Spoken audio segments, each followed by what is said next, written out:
ইলিয়াস ভাই, আমি একটা মেয়েকে ভালোবাসি, বাট সমস্যা তার পরিবার। শোনো, পরিবারের কথা ভেবে বা কোনো বন্ধুর কথা ভেবে ওর হাতটা ছেড়ে দিও না। কে জানে, হয়তো ওর পৃথিবীটাই তুমি।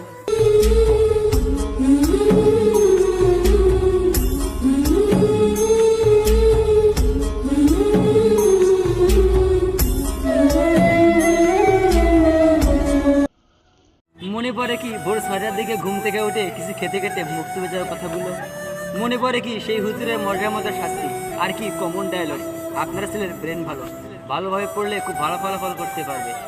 সেই সময়ের বন্ধুগুলো ছিল একটু অদ্ভুত টাইপের। ওরা কিছু খেলে ইস কি মজা, আর আমি খেলে ওটা তো পয়সা।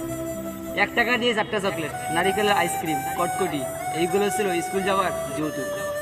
এখন তো ইচ্ছা করলে যে কোনো ক্লাস ভর্তি হওয়া যায়, আর তখন যোগ্যতা থাকলে বড় ওয়ান, আর না থাকলে ছোট ওয়ান। তখন ডিপ্রেশন ছিল একটাই, ক্লাস 3-তে 6টা বই, অন্যদিকে বড় ভাইদের চাপাবাজি। একবার 3-তে ওঠো, তারপর বুঝবা পড়ালেখা কী জিনিস। আগে ক্লাস ফাঁকি মানে কি বুঝতাম না, তবে ক্লাসে পড়া হইলে পেটে ব্যথা হইতো আর কি।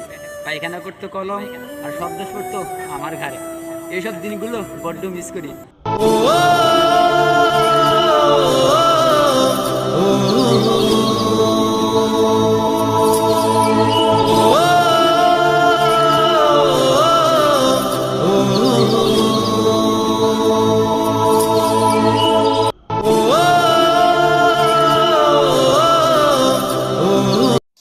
অনেকে বলো মায়ের পায়ের নিচে জান্নাত, আরে অনেকে বলো মায়ের পায়ের নিচে জান্নাত।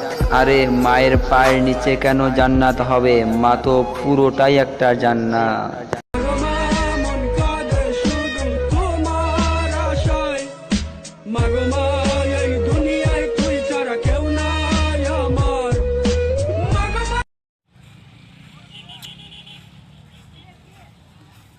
নাজমুল ভাই, আরে হ্যাঁ ভাই, এখানে বসে কেন ভাই?